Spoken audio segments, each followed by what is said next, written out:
వచ్చిన తర్వాత ఏముంటుందండి ఆలోచన, నా తర్వాత రాజ్యభారం ఎవరు నిర్వహిస్తారు, తర్వాత సమర్థవంతంగా ఎవరు పాలిస్తారు, నా తర్వాత వారసులు ఎవరు అని ఆలోచన చేస్తారు.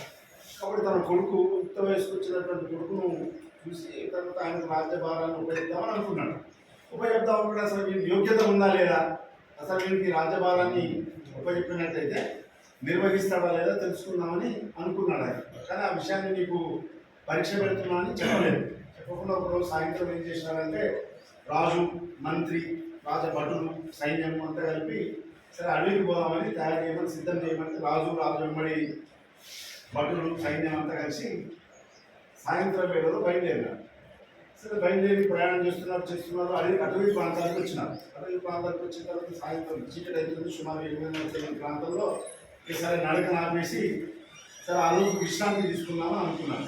విశ్రాంతి తీసుకుందాం అనుకుంటే వెంటనే ఏం చేస్తారో రాజులో ఉన్నటువంటి భటులు సరే రాజు తర్వాత రాజు యొక్క యువరాజు వీళ్ళందరూ ఉన్నారు కాబట్టి వాడు రాత్రి కూడా విశ్రాంతి ఉండాలని చెప్పి వాడు వచ్చేటప్పుడు గుడారాలు టెంట్ కూడా వెళ్ళి వాళ్ళు ఎప్పటి తీసుకొచ్చారు.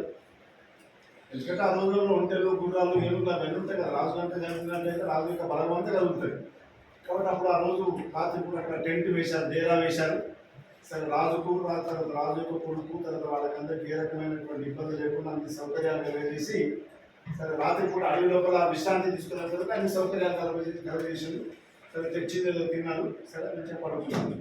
సరే పొద్దంతా నడుచున్నారేమో బాగా, అందుకని పడుకోగానే నిద్ర పట్టింది బాగా, గాఢ నిద్రలో ఉన్నారు. నిద్రలో ఉన్న తర్వాత రాత్రిపూట సుమారుగా 1 గంట 1:30-2 ప్రాంతాల్లో రాజుగారు కొడుకులు లేపినాడు. ఆయన కూడా పాపం పిల్లాడు కదా, సుమారు 20 వయసులో ఉండొచ్చు, 25 సంవత్సరాల వయసులో ఉండొచ్చు. లేపి అది ఇప్పుడేదా బాధ నిద్రలో ఉంటే నేను నన్ను ఇప్పుడు లేపుతున్నాను, నన్ను లెక్కనే ఆయన నిద్ర వస్తుంది. అయితే నిద్రలో ఉన్నప్పుడు నన్ను ఎందుకు లేపుతున్నాడని ఆయన కొడుకు సరే కళ్ళు తుడుచుకుంటూ మూసుకుంటూ తెచ్చుకుంటూ చిల్లలు మొత్తం మీద లేచినాను. లేచిన తర్వాత సరే ఏం చూస్తున్నాం, ఏం కనపడుతుంది అని చెప్పి అడుగుతాడు.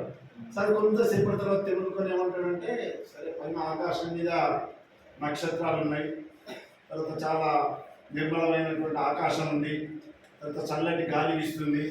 సరే మనం ఇన్ని రోజులు అంతఃపురంలో రాజమందిరాలలో ఉన్నాం, అసలు మనకు ప్రకృతి గురించి కానీ వనం గురించి కానీ చల్లటి గాలి గురించి కానీ ఈ ప్రకృతిలో ఉన్నటువంటి సోయగాల గురించి కానీ మనం ఎప్పుడు ఆనందించలేదు, ఆహ్లాదించలేదు.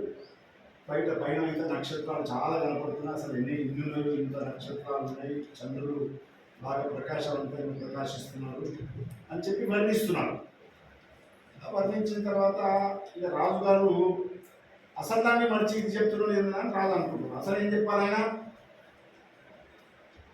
అది కాదురా బాబు నువ్వు చెప్పవలసింది, మనం రాత్రి గుడారం వేసుకొని పడుకున్నాం, గుడారం ఉండవు, దొంగలు ఎత్తుకపోయింది, అది పైన కప్పు ఉండే నువ్వు పడుకున్నప్పుడు కప్పు లేకపోవడం పైన నక్షత్రాలు చంద్రుడు అందరూ కనపడుతున్నాడు. అసలు బేసిక్ మర్చిపోయి ఏదో మాట్లాడలేదు ఆయన, కూర్చోడానికి ఇంకా పరిపూర్ణత విజ్ఞత రాలేదు, నీకు ఇంకా సూక్ష్మత రాజ్యత లేదు, కాబట్టి ఇక్కడ నువ్వు కొన్ని సంవత్సరాలు నీకు ట్రైనింగ్ అవసరమని భావించినాడు.